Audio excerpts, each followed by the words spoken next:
உன் ஆதிசிவன் யார்? நீ மதித்து வணங்குகிற இறை சிவன் யார்? சிவன் யார்?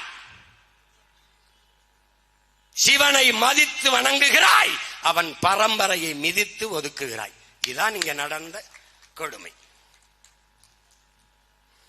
வள்ளுவன் தன்னை உலகினுக்கே தந்து வான் புகழ் கொண்ட தமிழ்நாடுங்கிறான் பெரும்பாவளன் பாட்டன் பாரதி.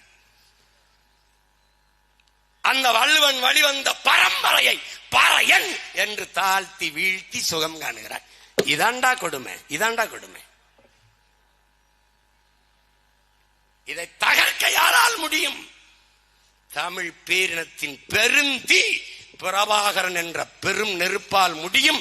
அவனுடைய மகன் சீமான், அவனுடைய பிள்ளைகள், அவன் உயிர் தம்பி தங்கைகளால் தான் இதை சாத்தியப்படுத்த முடியும்.